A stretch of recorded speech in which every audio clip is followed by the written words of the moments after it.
Assalamualaikum warahmatullahi wabarakatuh. Salam sejahtera untuk kita semua. Salam, Om Swastiastu, Nama Budaya, Salam Kebajikan. Perkenalkan, nama saya Ahmad Bustomi Kamil, peserta Latsar CPNS Mahkamah Agung RI tahun 2022 dengan jabatan Analis Perkara Peradilan. Saat ini penempatan saya ada di Pengadilan Agama Jakarta Selatan. Pada video kali ini saya akan membahas mengenai materi yang ada di agenda 3, yakni manajemen ASN. Manajemen ASN adalah pengelolaan ASN untuk menghasilkan pegawai ASN yang profesional, memiliki nilai dasar, etika profesi, bebas dari intervensi politik, bersih dari praktek korupsi, kolusi, dan nepotisme.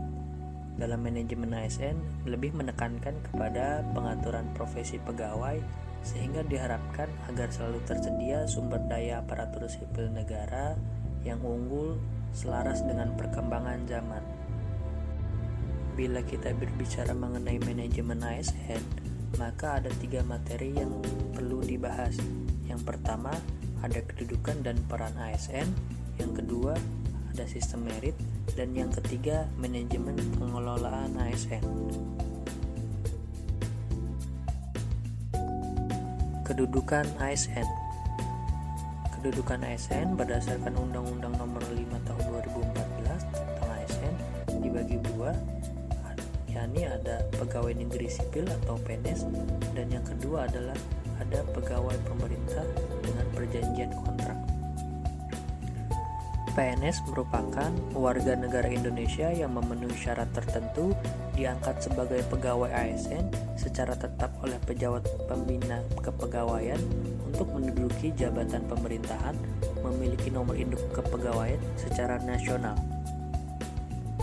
Untuk P3K adalah warga negara Indonesia yang memenuhi syarat tertentu yang diangkat oleh pejabat pembina kepegawaian berdasarkan perjanjian kerja sesuai dengan kebutuhan instansi pemerintah untuk jangka waktu tertentu dalam rangka melaksanakan tugas pemerintahan. Fungsi ASN. Fungsi ASN ada 3, yakni sebagai pelaksana kebijakan publik, pelayan publik, dan perekat dan pemersatu bangsa. Sebagai ASN, kita memiliki tugas yang pertama adalah melaksanakan kebijakan yang dibuat oleh pejabat pembina kepegawaian sesuai dengan ketentuan peraturan perundang-undangan. Yang kedua, memberikan pelayanan publik yang profesional dan berkualitas. Yang ketiga, mempererat persatuan dan kesatuan Negara Kesatuan Republik Indonesia. Hak PNS. Hak PNS diatur dalam pasal 21 Undang-Undang Nomor 5 Tahun 2014 yang terdiri dari gaji dan tunjangan, cuti, jaminan pensiun dan jaminan hari tua, perlindungan dan kompetensi dan pengembangan kompetensi. Hak P3K. Hak P3K diatur dalam pasal 22 Undang-Undang Nomor 5 Tahun 2014 yang terdiri dari gaji dan tunjangan, cuti, pengembangan kompetensi, dan perlindungan. Pada slide ini kita bisa lihat perbandingan hak PNS dan P3K. Perbedaan paling mendasarnya bahwa P3K tidak mendapat jaminan pensiun dan jaminan hari tua.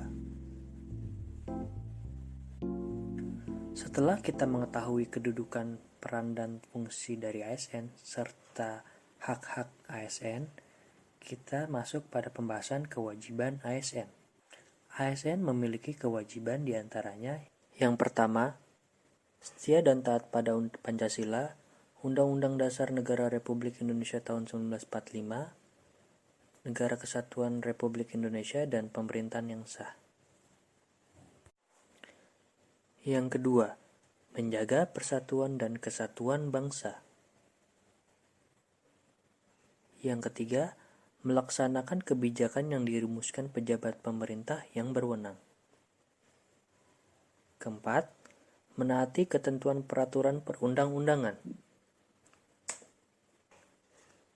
Kelima, melaksanakan tugas kedinasan dengan penuh pengabdian, kejujuran, kesadaran, dan tanggung jawab.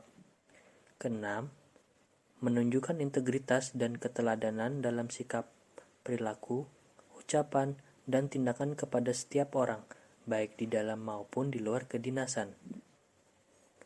Ketujuh, menyimpan rahasia jabatan dan hanya dapat mengemukakan rahasia jabatan sesuai dengan ketentuan peraturan perundang-undangan.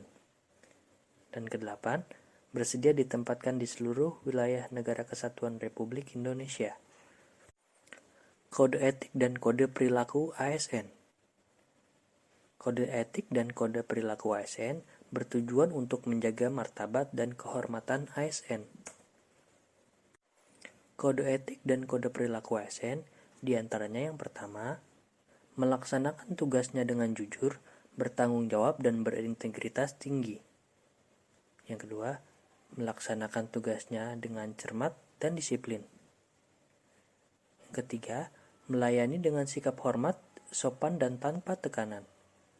Yang keempat, melaksanakan tugasnya sesuai dengan ketentuan peraturan perundang-undangan. Yang kelima, melaksanakan tugasnya sesuai dengan perintah atasan atau pejabat yang berwenang, sejauh tidak bertentangan dengan ketentuan peraturan perundang-undangan dan etika pemerintah. Yang keenam, menjaga kerahasiaan yang menyangkut kebijakan negara. Yang ketujuh, menggunakan kekayaan dan barang milik negara secara bertanggung jawab, efektif, dan efisien. Yang kedelapan, menjaga agar tidak terjadi konflik kepentingan dalam melaksanakan tugasnya. Kode etik dan kode perilaku ASN selanjutnya adalah memberikan informasi secara benar dan tidak menyesatkan kepada pihak lain yang memerlukan informasi terkait kepentingan kedinasan.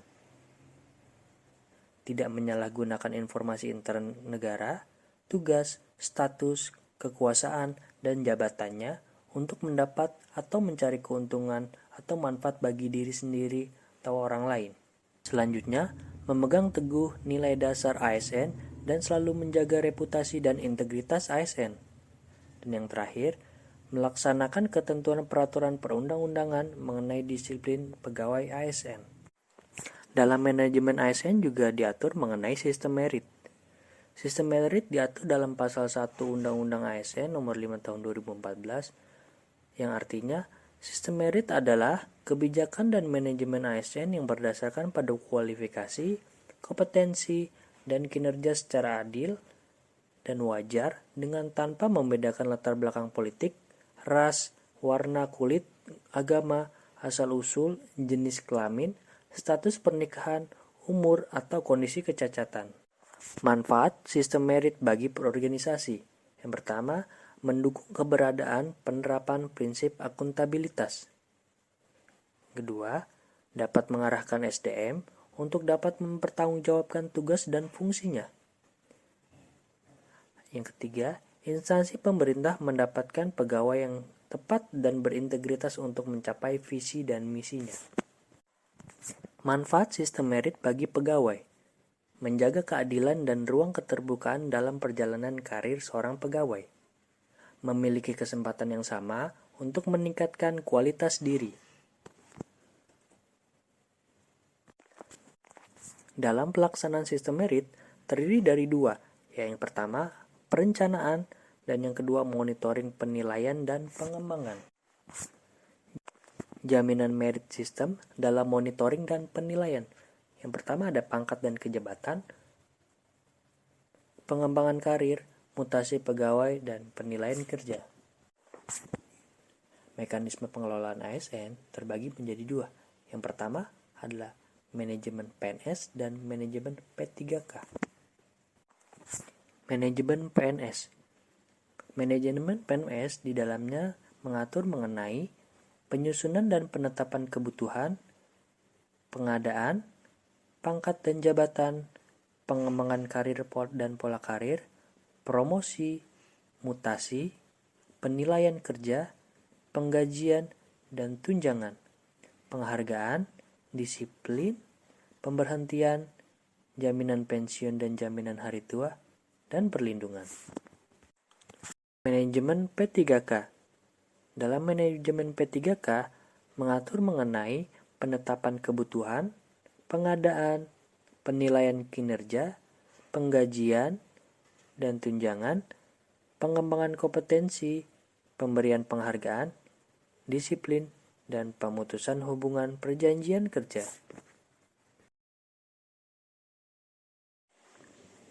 Demikian penjelasan mengenai materi manajemen ASN. Kurang lebihnya mohon maaf. Terima kasih dan sampai jumpa.